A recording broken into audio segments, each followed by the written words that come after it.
주십시오. 하나님 감사합니다. 이 시간에도 주님의 귀한 말씀을 들고 섰습니다.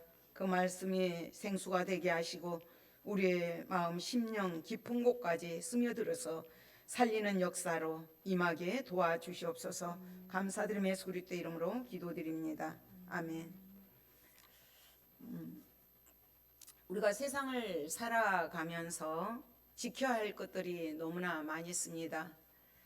밖에만 나가도 교통 질서도 지켜야 되고, 또 건강도 지켜야 되고, 재산도 지켜야 되고, 가족들도 지켜야 합니다.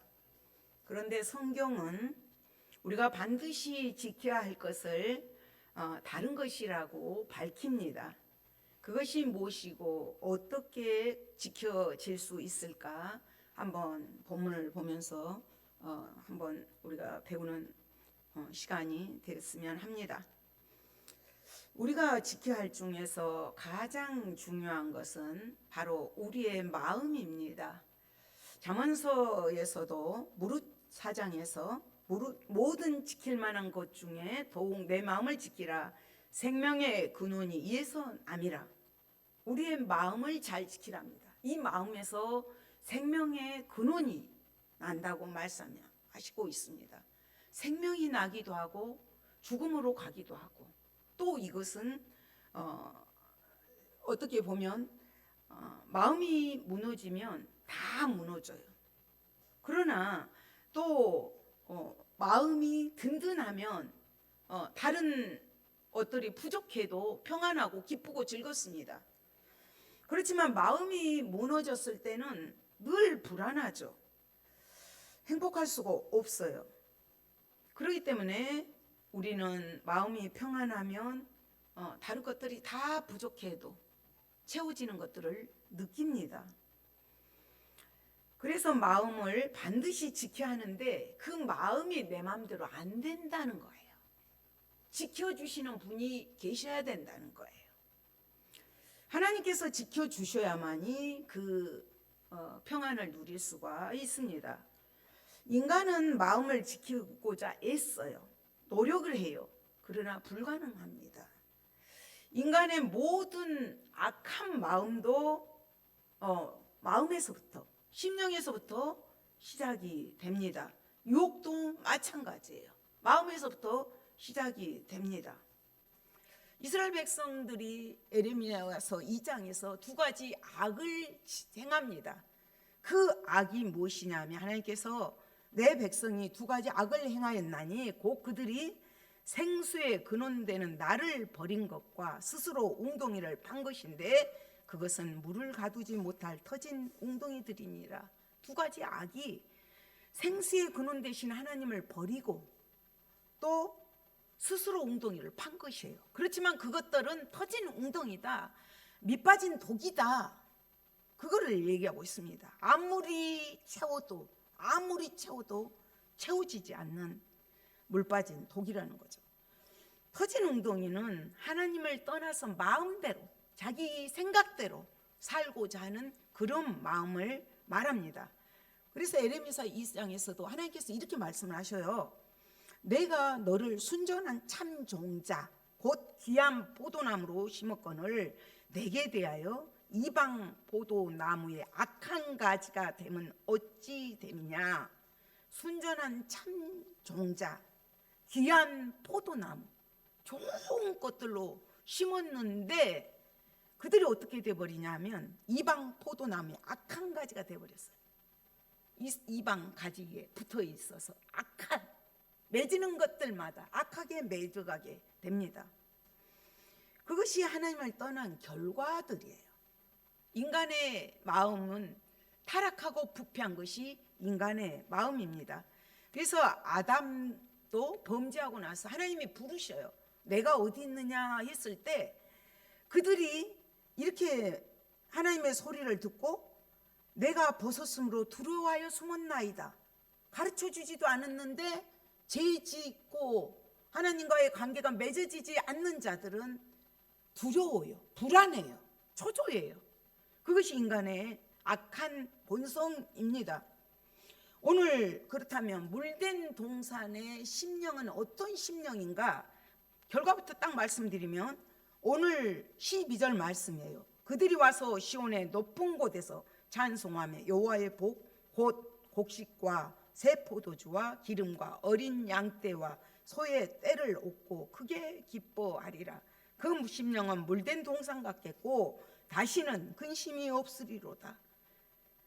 시온의 높은 곳에서 예배드리는 자들을 통하여서 하나님께서 근심이 없는 복으로, 흡족한 복으로, 넘치는 복으로 채워주실 것을 말씀하고 있습니다. 이 말씀은 아까 우리가 불렀던 시편 1편의 말씀, 그는 시냇가에 심은 나무가 철을 따라 열매를 맺으며 그 잎사귀가 마르지 아니함 같으니 그가 하는 모든 일이 다 형통하리로다. 하는 일이, 시냇가에 심은 나무는 철을 따라 열매를 맺어요. 열매를 맺고 사시사철 푸르름을 잃지 않습니다. 왜요? 뿌리가 그 물에 박혀 있기 때문에 흔들리지 않습니다. 요동치지 않고 늘 유지하면서 아름다운 열매를 맺게 됩니다. 그렇기 때문에 그가 다 하는 모든 일이 형통하리라. 물된 동산 같은 심령은 하나님과의 바른 관계를 말합니다. 바른 관계. 하나님과 바른 관계를 통해서 인간의 영혼 깊은 곳에 하나님의 그 영혼으로 채워져야만이, 영으로 채워져야 되는 게 인간의 존재입니다.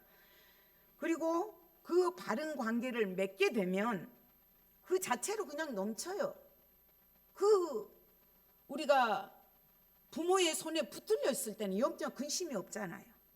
그렇기 때문에 늘 풍성한 생명의 은혜를 공급받게 되기 때문에 그 다른 것들을 갈망할 필요가 없어요.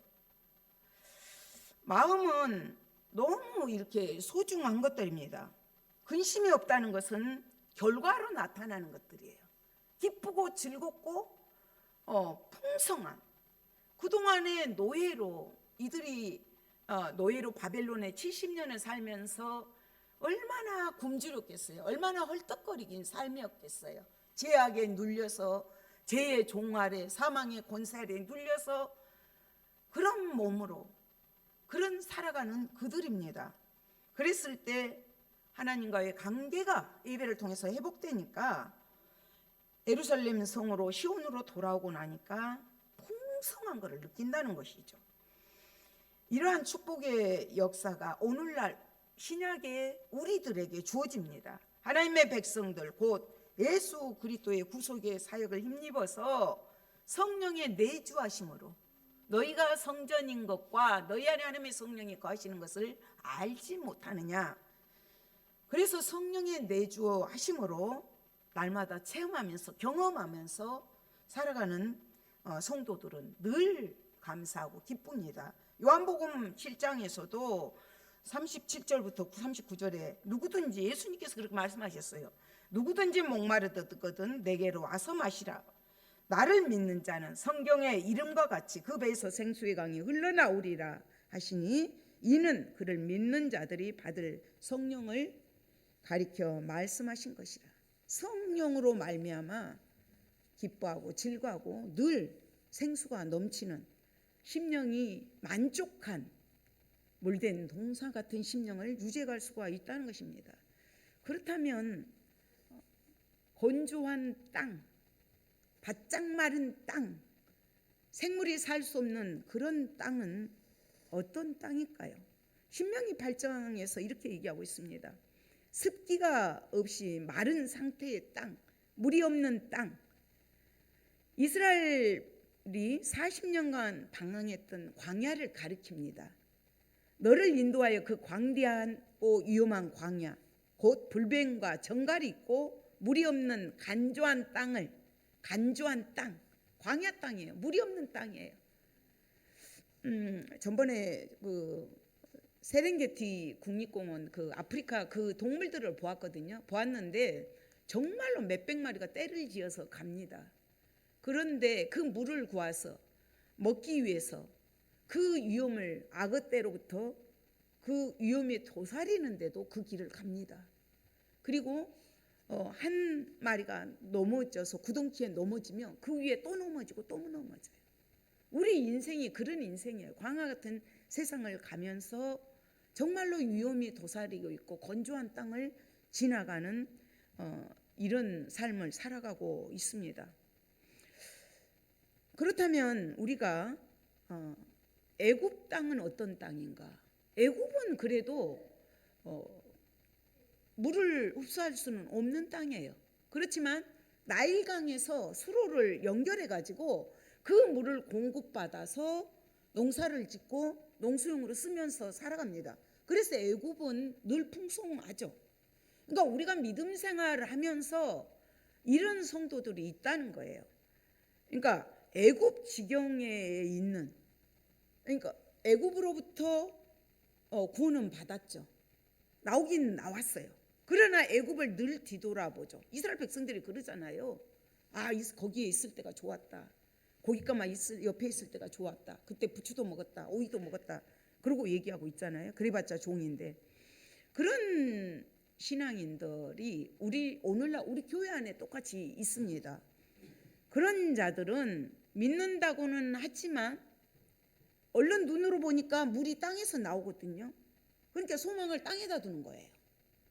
땅에다 두고 세상의 복을 쫓아서 따라가는 자들이에요. 애굽 변방에 있는 신앙인입니다. 세 종류의 신앙인으로 볼 수가 있어요. 대다수의 사람들이 고센 땅에서 유월절을 지키고 나옵니다. 머리로는 이해가 돼요. 그렇지만 아직은 심령의 그 구원의 확신이 새겨지지 않는 자들입니다. 그렇다면 광야 여정을 가고 있는 신앙인들의 특징은 무엇일까요? 홍해가 갈라지는 놀라운 경험들을 했어요. 하나님의 살아계심도 체험했어요. 다시는 세상으로 돌아갈 수 없는 사람들이죠. 즉 주 예수 그리스도를 믿고 많은 경험을 했어요. 체험을 했어요. 주님을 배반할 수도 없는 상황에 놓여 있어요. 그렇지만 거칠은 광야 생활을 하면서 메마른 심령, 몸과 마음이 지친 성도들이에요. 그것이 지쳐있다 보니까 이게 바짝 말라 있는 거예요. 그리고 또 어떤 자들인가 하면 늘 주님을 사모해요. 은혜도 구해요. 가뭄에 콩나듯이 생수 같은 은혜도 있어요. 감사도 해요. 그러나 시간이 지나면 지날수록 마치 배터리가 방전된 것처럼 은혜가 사라지고 그 심령이 메말라요. 그래서 자꾸 더 큰 우물을 파기 위해서 쫓아가요. 또 파고 또 파고 쫓아가다 보니까 마치 그 아프리카의 짐승 떼들이 구덩이를 만나서 죽고 악어떼 만나 죽은 것처럼 그런 위험으로부터 빠져서 죽게 되고 병들러 죽게 되고 실족하게 됩니다. 그러나 그 중에서는 마치 오늘 물된 동상 같은 심령은 요단을 건넌 자들이에요. 요단을 건너고 적과 꿀이 흐르는 곳을 경험하고 체험합니다. 그렇다면 그들은 어떻게 요단을 건널 수가 있었는가? 하나님께서 언약궤를 여호수아에게 앞장 세우게 합니다. 앞장을 세워서 하게 하고 2,000규빗 떨어져서 보게 해요. 그러면 언약궤가 멀리서 오는 사람도 다 볼 수가 있어요. 그리고 언약궤가 들어서는 순간 요단이 갈라집니다. 말씀이에요. 말씀. 우리가 삶 속에서 말씀이 앞장서서 가야 되고 말씀이 멈추는 곳에 멈춰야 되고 늘 말씀을 보고 나아가는 삶입니다. 그래서 여호수아가 요단을 건너고 들어가서 길갈에서 할례를 행합니다. 광야 2세대들은 광야에서 할례를 하지 못했어요. 그래서 길갈에서 할례를 행하는데 길갈이라는 이름 자체가 내가 오늘 애굽의 수치를 너에게 떠나게 하였다.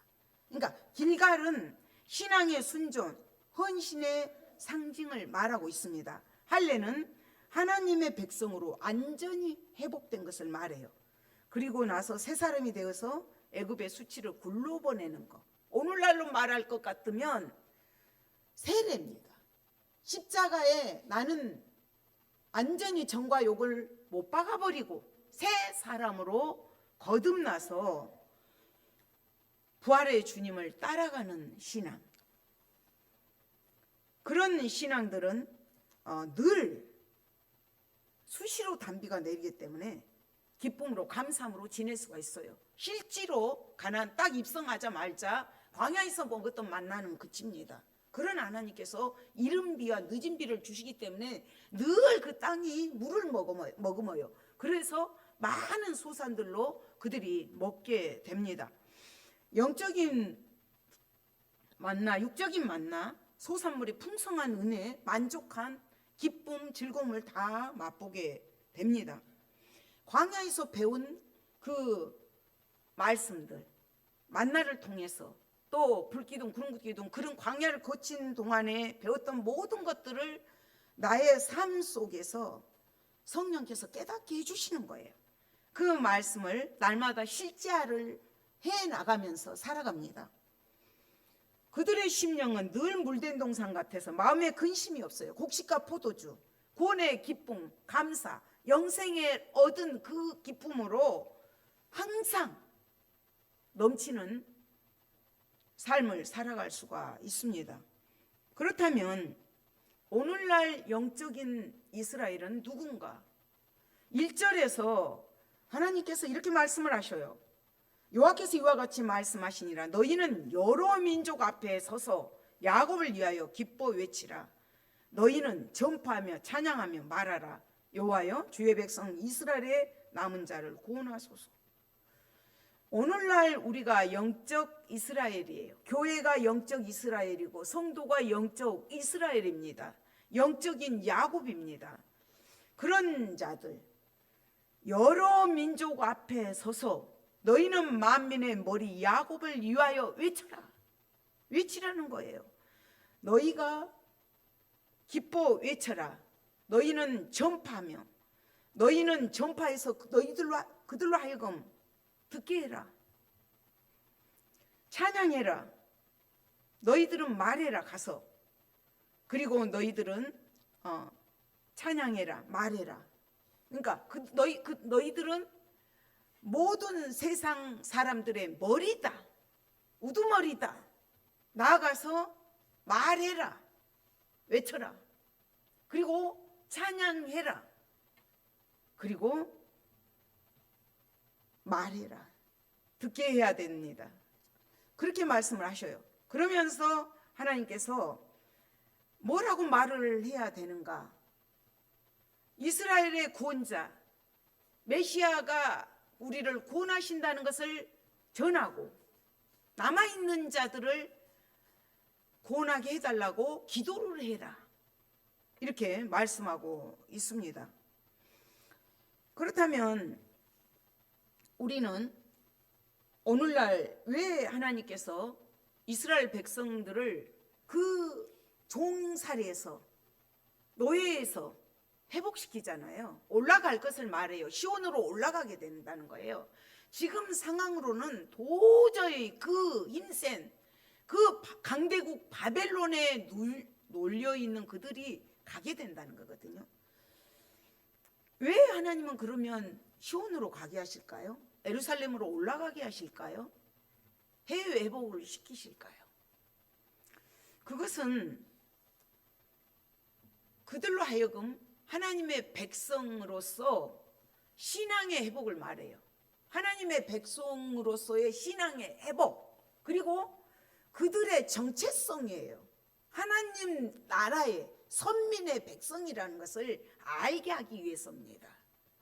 그리고 그들이 가서 무엇을 할 것인가? 하나님을 높이 경배하는 거예요. 높여드리는 거예요. 더 나아가서 이웃들에게 예배의 자리로 나올 수 있게끔 전하는 거예요. 하나님의 은혜를 경험한 자는, 하나님의 은혜를 체험한 자는, 예배를 통해서 경험하고 체험하는 자는 마땅히 이거를 전해야 되고 찬양해야 되고 높여야 되는 것이 의무고 권리고 특권입니다. 아무나 오는 거 아니라고 지난주에도 말씀드렸죠. 하나님께서 택하신 자, 부름받은 자들이 나와서 시온에서 하나님을 경배하고 예배합니다. 성도들이 모인 예배의 자리에 하나님의 임재하시고 함께 하셔서 예배를 통해서 영광 받으십니다. 예배의 형태는 시대마다 상황마다 달라집니다. 그렇지만 예배를 드리는 마음들은, 우리가 하나님을 경외하는 마음은 늘 뜨거워야 돼요. 시온에서 예배를 드릴 때 그들이 올라간 이유가 하나님 앞에 드리기 위해서다. 그런데 가는 과정에 8절에 보면 맹인, 다리 저는 사람, 잉태한 여인, 해산 여인이 함께 있으며 무리를 이루어 이곳으로 돌아오리라. 맹인, 다리 저는 자, 잉태한 여인, 해산하는 여인, 약한 자, 부족한 자, 도저히 인간의 힘으로, 자기들의 힘으로 짧은 거리도 갈 수 없는 자들이에요. 우리가 저초청을 향해서 갑니다. 물론 우리의 심령 가운데 하나님의 나라는 이루어졌습니다. 내가 주님을, 예수를 내 구주로 영접한 순간 성령으로 우리 안에 내주에 계십니다. 그렇지만 영원한 구원은 저 천성, 저 천국에서 완전 구원은 이루어집니다. 그곳을 가기 위해서 갈 때 이렇게 약한 자들이 그룹을 이룬다는 거예요. 그렇지 않습니까? 제가 이렇게 우리 박유근 어른이 항상 9시 한 20분 되면 오셔서 앞자리에 앉으시는데, 강주로, 고향으로 지금 요양병원으로 가셨어요. 그래가지고 왜 이렇게 앞자리가 허전하고 이런지 맨날 조신다고 제가 예배 때도 혼도 내고 그랬는데, 이 말씀을 묵상하면서 사람이 보기에는 맹인 같고 다리 저는 사람 같고 정말 잉태한 여인처럼 띠뚱띠뚱 제대로 못 걷는 것 같고, 해산한 여인처럼 고통 중에, 슬픔 중에, 아픔 중에 있는 것 같지만 하나님은 그들을 소중히 여기십니다. 서로 협력해서 서로 도와가면서 신앙 공동체를 이루고 저천성 가도록 같이 가라는 거예요. 이런 자들은 너무 소중해요. 왜 소중하죠? 하나님의 형상으로 지었습니다. 예수의 그 고귀한 피로 속량한 자들이에요. 산 자들이에요. 그래서 교회에 오는 사람은 어느 누구도 무시당해서는 안 됩니다. 우리는 예수를 믿고 나서 우리가 이렇게 존귀한 자, 보배로운 자로 됐지, 돌아오기 전에는 다 이런 모습들이었습니다. 그래서 이런 구별을, 이제 차별이 없이, 하나님의 사랑은 차별이 없다는 거예요. 보편적이라는 거예요. 포괄적이라는 거예요. 사도 바울도 그렇게 말했잖아요. 로마서 10장에서 헬라인이나 유대인이나 다 모두 주를 고백하면서 하나 되게 하시기 위해서 주님은 이렇게 약한 자들을 택해 주셨습니다. 종말론적인 저처청에 가서는 다 그들이 완전한 자들이 되는 거죠. 이 땅에 사는 동안에 이것이 부족하고 저것이 부족하고 이러지만 완전 구원이 이루어질 때는 우리가 다 완전한 자로, 온전한 자로 우리가 주님 앞에 서게 됩니다. 그렇지만 우리가 시온을 가면서 우리 마음 가운데 가져야 될 자세가 있습니다. 지금 9절 말씀인데 하나님을 온전히 의지하면서 가라는 거예요. 하나님을 온전히 의지하고 하나님의 도우심을 구하게 될 때, 하나님을 의지한다는 게 뭘까요? 말씀을 의지하라는 거예요. 말씀을 의지하고 또 기도하면서 나아갈 때 하나님께서 넘어지지 않게 해주시고 물 있는 계곡으로 고든 길로 가게 할 것이다. 약속을 하셨습니다. 전제 조건이 딱 따라요. 말씀입니다. 그랬을 때 이제 그들이 물 있는 계곡으로 고든 길로 가게 해줄 것이다. 그러면서 하나님께서 그들에게 말씀을 하셔요. 나는 이스라엘의 아버지다. 그리고 너희는 여호와의 말씀을 듣고 먼 섬에 전파에 이르게 양떼의 행과 같이 그를 지키리로다. 너희를 지켜주는 목자가 될 것이다. 하나님은 너희의 아버지가 되어줄 거야. 너희의 구속자가 되어줄 거야. 너희를 지키는 목자가 되어줄 거야. 너희의 왕이 되어줄 거야. 그래서 너희를 지키고 보호하고 함께 할 거야. 하나님이 목자가 되어줘서 푸른 초장 맑은 물가로 늘 양들을 이끌어 주신다고 말씀하고 있습니다. 11절에서도 왜냐하면 여호와께서 야곱을 구원하시되 그들보다 강한 자의 손에서 속량하셨다. 우리 한 사람 한 사람을 구원하시고 속량하셨다. 대가를 치렀다. 어떻게요? 십자가의 죽으심으로 내가 죽어야 될 자리에서 다 속량을 하셨어요. 믿기만 하면 구원에 이릅니다. 그들이 그 구원의 기쁨으로 그 속량받은 은혜로 채워질 때, 감사할 때 시온에 돌아가서 높은 산에서 하나님을 찬송하며 여호와의 복을 받고 크게 기뻐한다. 그 심령은 물된 동산 같고 다시는 근심이 없다. 근심도 없을 것이고 처녀가 춤을 추고 기뻐할 것이다. 그 성결한 처녀가 이미 타락해서 이스라엘 백성들이 우상 숭배함으로 처녀의 그 모든 것들을 상실했지만 회복시켜 줄 것이다. 그들이 부끄러지 않고 정결한 모습으로 돌아서 예배할 것이다.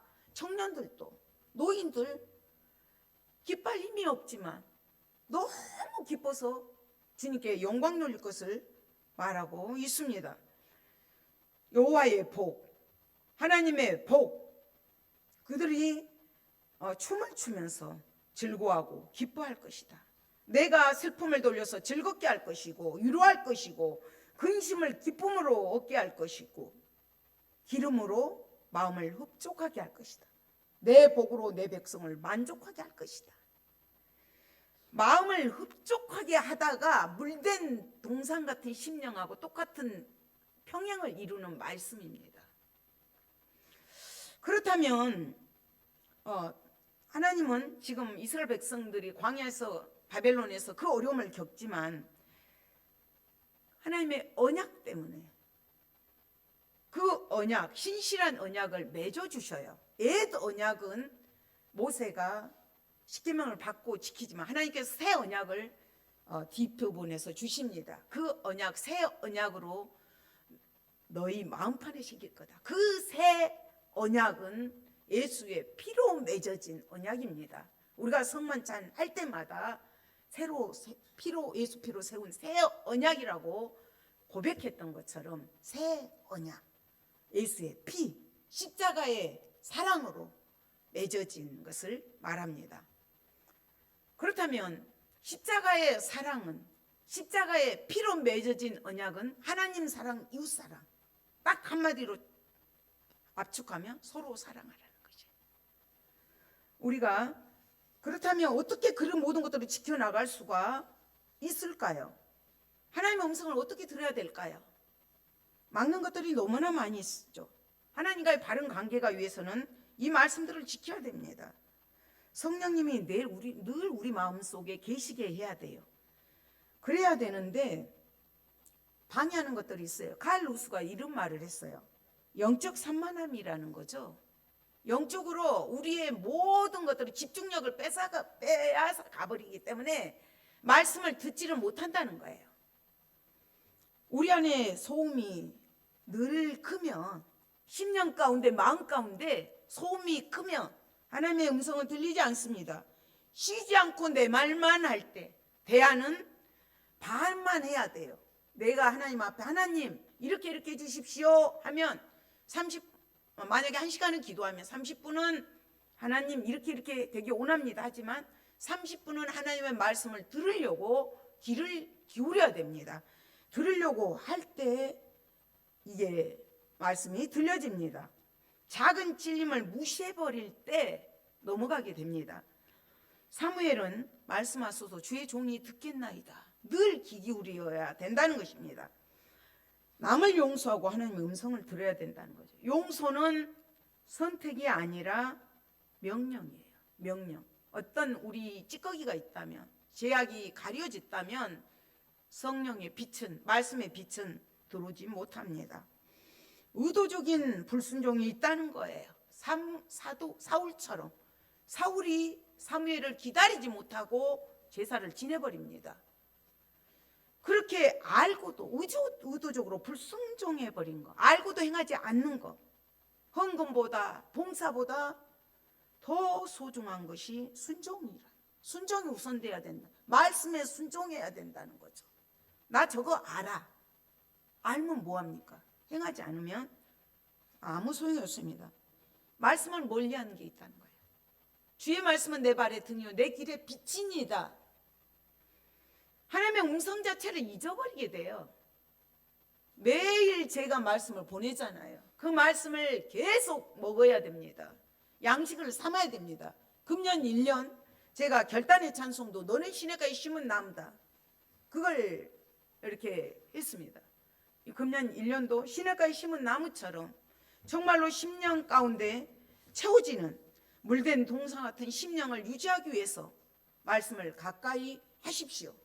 말씀을 듣지 못하게 하는 방해되는 요소들을 하나하나 제거하시면서 우리가 말씀을 의지할 때 살아남을 수가 있습니다. 영이 살고 육이 살고 혼이 삽니다.